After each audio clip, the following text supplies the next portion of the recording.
Welcome back to Loose Women. Emma Bunton's on her way, but first, First, though, singer Janet Jackson says her superstar brother Michael taunted her so mercilessly about her weight when she was a child that she would often physically bang her head against the wall in despair. Writing in her autobiography, she says, there was a lot of pain in my life and much of it was caused by Michael. He gave me the most cutting names. These included pig, cow and slaughter hog, and they deeply hurt me.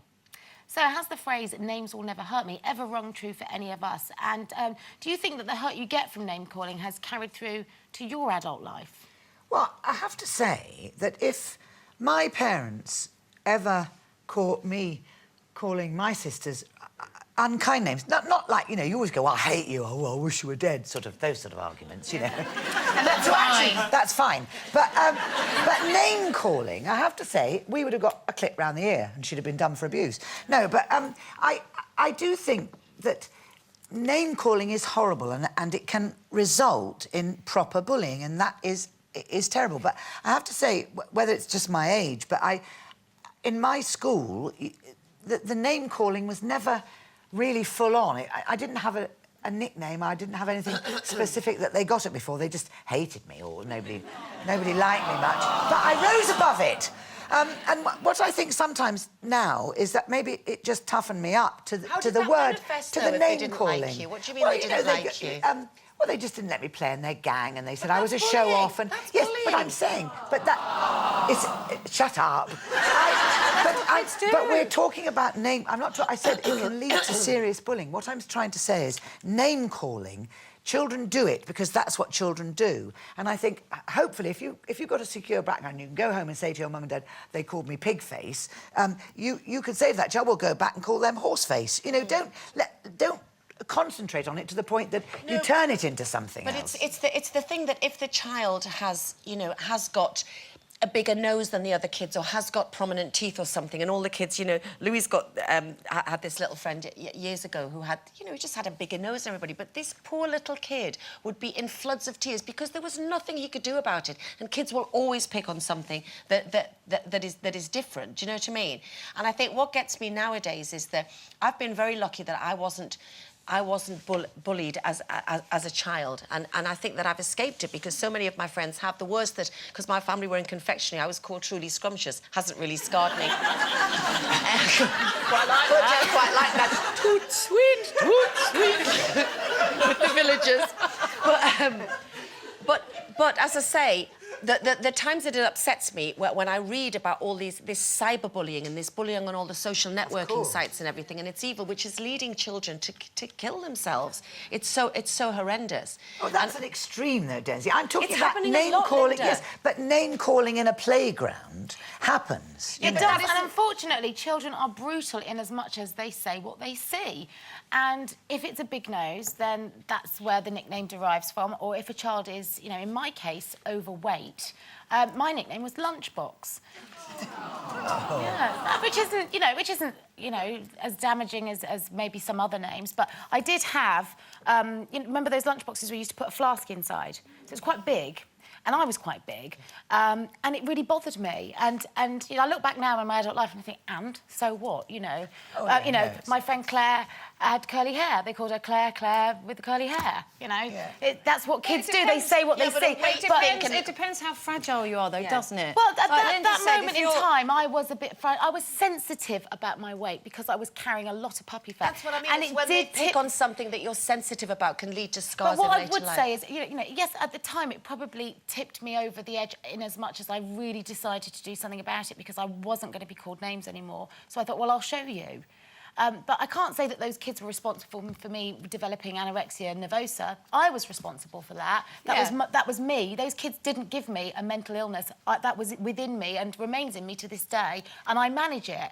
But I do think that it's a hard badge to wear in the playground. And I think for somebody like Janet Jackson, when the world is looking at you, that must have been very difficult. But Michael, they were all scarred in that family, but that was quite an unusual family, really. You know. Yeah. Well, I was just going to say I don't ever remember being called anything when I was at school. I probably was, But I think that somehow, you know, I do think the brain is a bit like a computer hard drive, and you delete things because you don't want to have to carry them around with you the rest of your life, you know, because it can affect you, and those names can hurt. You know, like Kate. And I, you know, certain things my mum said to me when I was young, certain things people have said to me through life, which I have kind of, they've stuck and I've remembered them, but they haven't actually affected the way I live my life. So, you know, I think sometimes kids have to toughen up a little bit. Yeah, we do. You do, absolutely. You just have to get over it, because that's life, isn't it? Sticks and stones. Exactly.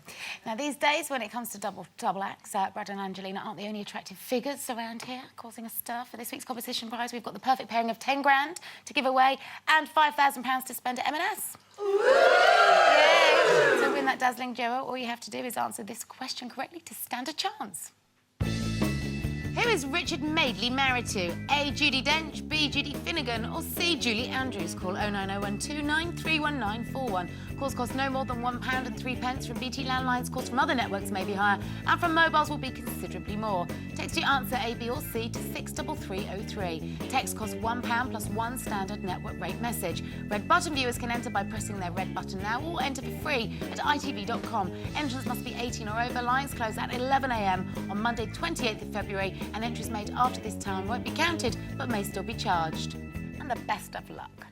Now, times might be hard, but it hasn't caused the majority of women to rein in their beauty spending during the recession. British women are still spending over £2,000 a year on their appearance, which tots up to a staggering £133,000 over a lifetime. But do you believe you need to spend so much on looking good, or can you really be beautiful on a budget? Asking me for? I don't know.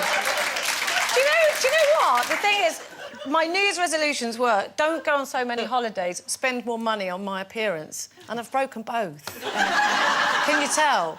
I think that money does help. It definitely does help because, you know, when you see pop stars, when they first come into the popular view, they look rough around the edges. Do you know what I mean? Especially like girl bands, for example. Now, girls are loud, and actually, you know, Emma, she can defend herself in a minute if she likes, but the Spice Girls, when they first appeared, they were a bit, you know, they did look like they'd just thrown everything together. And then as time goes on, you kind of notice, you know, they get the stylists, they get the nice wardrobes, and they get great makeup, and they get their hair done, and get their teeth fixed, and all of that. And it does, actually. They do improve the way they look with money. I know a lot of people can't do that, but... Well, let's have a look at the woman that dominates all of the most beautiful lists. This is Cheryl Cole before her Finding Fame in Girls Aloud. Yeah, there she is, and here she is in her more groomed and polished state. Yeah. 2011 style. Crikey. Because it can. You know, grooming is expensive. If you want to go to a beauty salon once a week, it's not cheap. And I think you can do it yourself, but... What do you do? What do you spend your money on? Grooming? No, nothing.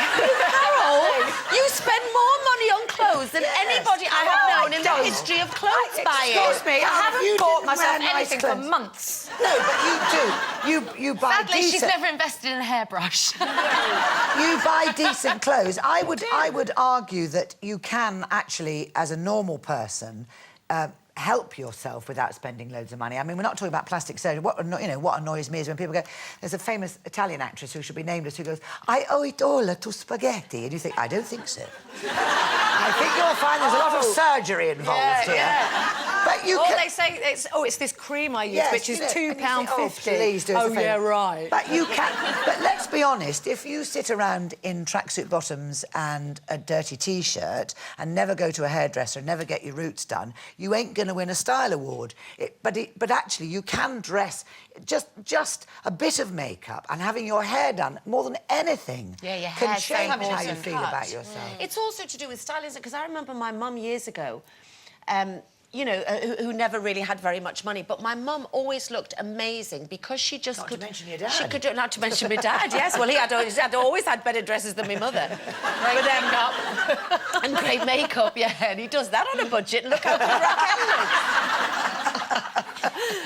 But, no, was the way that Mum used to coordinate and put stuff together, so I think some people have style. But there is no doubt that with money and success, I also think that with somebody like Cheryl Cole, the more successful she got, there became like almost an inner glow that sometimes money and success can, you know, can bring you, if you're happy. But, you know, of course you need money to have those hair extensions, of course to have the veneers on her teeth and everything. Money has created the look that is now Cheryl Cole, and the confidence that her success has given her as well goes a long way to it. Although there is still an awful lot to be said for a good night's sleep and lots of water. I think for your skin, if it's hydrated... All the things that you say are good: sleep, water, don't eat pies, lots of fruit. I don't do any of them. That's why I've looked like this. These zits coming out all over. OK, we're going to take a break, but don't leave your sofa until you...